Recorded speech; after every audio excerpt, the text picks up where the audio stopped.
Hey, hey, hey. Thank you for being here and welcome back to the Dancing in the Mess podcast. It's just Jill here today. We're talking about embodied self-trust today.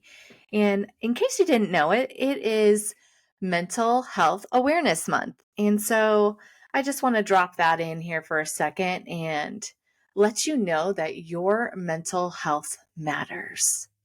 How you treat yourself, how you respond to triggers, emotions matters. Your relationships matter. But you know what? Your relationship with yourself sets the tone for every relationship you have. It is the foundation of everything. So, your own interactions, your own thoughts about yourself, your own thoughts about your emotions, these are the things that we're talking about today because I believe that it's important and it's essential to the healing journey to be able to reparent yourself, to be able to move towards yourself with love and grace and compassion and gentleness. This is what I'm all about. This feminine healing journey is about moving from self-doubt to self-trust, moving from self-dismissing and self-abandonment to self-love and self-acceptance and self-compassion. So let's just talk about this a little bit more. I want to ask you a question, and let's just get real for a moment here. When you look in the mirror, what do you see? So maybe pause if you're able to either look at your reflection in the phone, even just like in opening up the camera and looking at yourself, or looking in the bathroom in a mirror. How do you feel about yourself when you look in the mirror? How do you talk to yourself? Like, what is your self-talk like? Is it kind? Is it harsh? Is it critical or is it loving? Is it abrasive and aggressive? Or is it really compassionate and understanding? If I'm real, I would say that I had a very loud self-critic for much of my life until I started a different type of healing journey. And I say it that way because for me, the difference in my healing journey happened when I started going inward towards my body, when I started having embodied experiences, felt experiences where the sensations of my body were allowed to be accessed and to transform and to shift. So for me, the healing journey really took a shift about 4.5, 5 years ago. But before that, it was a journey of dismissing myself, abandoning myself. And when I mean abandoning myself, I mean like not showing up for myself when I had a core need. I would dismiss and just people please instead. I cared more about being accepted and wanting to belong and wanting to feel needed, liked, loved, anything you can put the words to describe that. But basically, I was abandoning my own self in doing that. Even perfectionism is a way of like bypassing the true core emotions and the needs that we have deep inside.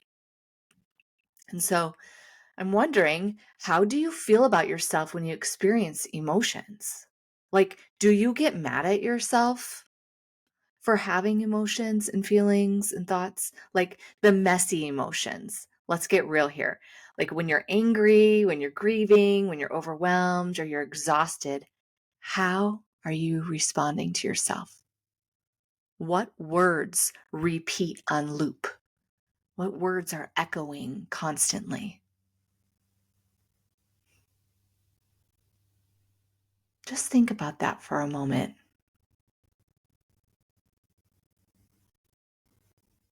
For me, for much of my life, I grew up with this broken record in the back of my head of I'm not enough. I'm not good enough. I'm not doing enough. You can name it. Like it was just this crazy, talk that just goes on and on and on.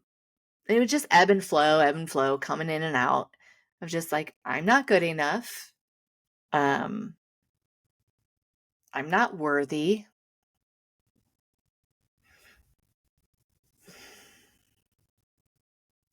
And some of that comes from the abandonment wound that I have.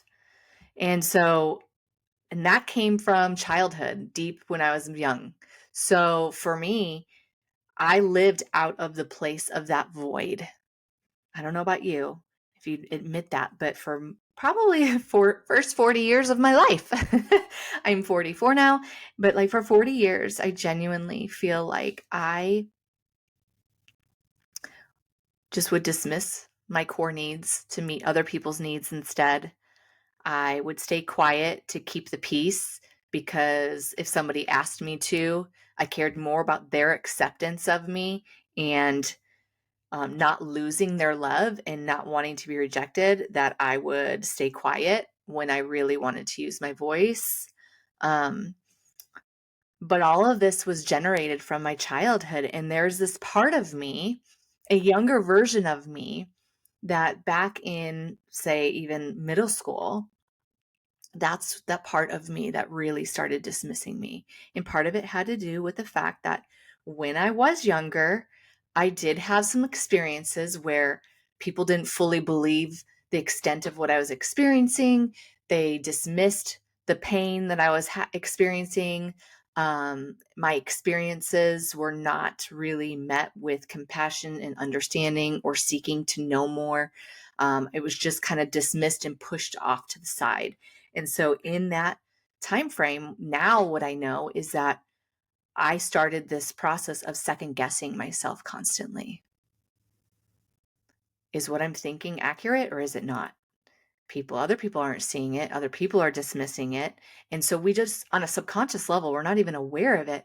But what happens in traumatic situations when our core needs are not being met, when we don't have a safe space to be held with love and compassion and have somebody actually engage in our emotional experiences with us, we feel deeply alone and we start disassociating. We start disconnecting from ourselves. Our mind and body start disconnecting. We just aren't even aware of the sensations that we're having in our body. We numb out and we go into survival mode. And these these experiences create this conditioning for us. And so when we look at our programming of our brain, our subconscious programming, and this conditioned stress response that we're living from, oftentimes results from these younger years when things were out of our control. We didn't have very much control. And if we suppressed things then, or we didn't have somebody safe to actually process things with, that can have negative ramifications. We start having negative coping strategies that worked back then to help keep us safe, but they start to not work anymore as we get older. They genuinely begin to just create this system and this cycle of operating and responding to things that once we become an adult, we start realizing it's actually harming us. Like after years and decades of operating in that way, it's harmful. And so, we begin to actually respond from a place of woundedness instead of wholeness. So I just want to ask you, are you responding to emotions and triggers, things that happen in the present moment from a place of the void, from the place of your wounds and your woundedness of the past? Is there an ache inside of you that still longs to be filled? Or maybe you are already like responding from a place of wholeness. And if so, I want to congratulate you and celebrate with you that you have moved through your wounds to a point where you are functioning and operating from a place of wholeness, and that you have perhaps, um, genuinely strengthened your own relationship with yourself. Yeah. So to embody self-trust, you have to have the confidence to lead yourself through stressful moments from a grounded nervous system state. And, this powerful energy is only created when you have the skills and tools to move through stress and emotional triggers with ease. And when you know how to take the steps of action and you're taking them, when you genuinely are taking steps of action, moving forward, dancing in the mess, one step at a time, coaching yourself lovingly and compassionately through overwhelming experiences. So, this is the meat and potatoes of the one-to-one work that I do and with women. And I am helping women to feel equipped and empowered to guide themselves through distress differently. Not from a cognitive stance, through an embodied stance, which means from a body level, we know how to connect with the sensations of our body. We know how to respond and use skills and tools and resources to move ourselves through a felt experience of safety and allow ourselves to respond differently. But let's just be clear here. If you don't know the skills, that's okay. I want you to be gentle with yourself. If you don't have the skills to move through emotions with ease and to respond to stressful triggers, emotional triggers, trauma triggers with ease, it's just simply that you don't have the skills yet. You haven't learned how to do it. And so I want to empower you and let you know that you don't have to feel ashamed for that. It's just an opportunity for you, a growth opportunity for you to learn new skills because I didn't know them. I didn't know what I didn't know. And you don't know what you don't know. So if you haven't had a parent or a teacher or a coach or a counselor to actually help give you the skills, then it makes sense that you might be in a place of survival mode. You might be in a place where you're struggling with anxiety, where you're struggling with insecurity, where you're struggling with emotional overwhelm and low self-worth. And these stress responses have been created based on situations and experiences, traumas, wounds of the past.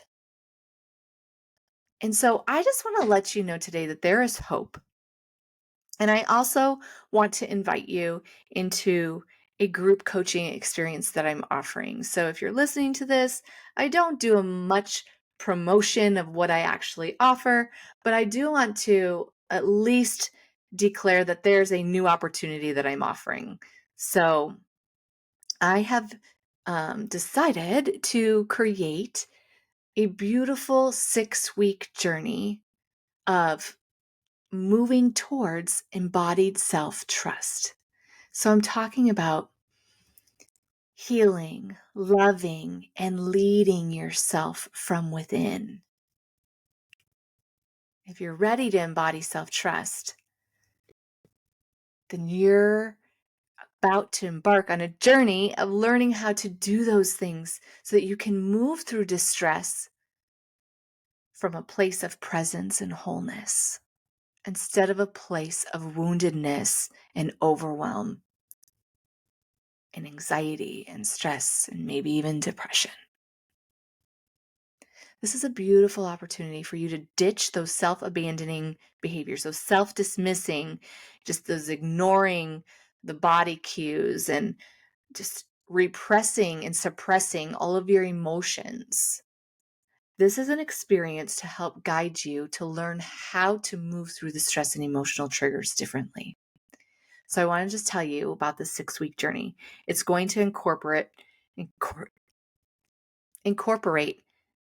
education, somatic, which just means body-based, experiences to create safety for your body and to teach you and equip you with tools and resources to move through things differently. And it will incorporate a community aspect of conversation, Q&A, and some live coaching opportunity each week. So week 1 is all about creating the emotional safety within you and learning how to regulate your nervous system, soothe your body somatically, and allowing yourself to begin this reparenting process. Week 2 is about loving and embracing all parts of you. This is a key aspect. Self-compassion and self-acceptance training, and being able to truly be present with all of those shadow parts, all of those heavier emotions that oftentimes we don't know what to do with. Week 3 is about learning how to coach yourself compassionately through the stress and the triggers, emotional regulation and agility, having self-respect, creating a plan for you to move forward and to guide yourself and become coach. Week 4 is about identifying and meeting your core unmet needs. We're talking about parts work. I'm trained in somatic parts work. And so be guiding you and helping you to come towards yourself with some compassionate inquiry and learning to set the boundaries that are needed in order for you to meet your needs better. Week 5 is about befriending your hurting parts, anger, fear, shame, grief, all those messy emotions. Learning how to embrace them, learning how to receive the messages that they're carrying, finding out where it's held in your body. This is like moving forward through inner child healing and allowing some somatic release to take place. In week 6 is going to be about creating new stories and rewiring your brain with embodied experiences. So I'm talking about embodiment, visualization, expression, expansion, creativity, really allowing yourself to come back into a flow state and you knowing how to do that, you feeling equipped to be able to do that.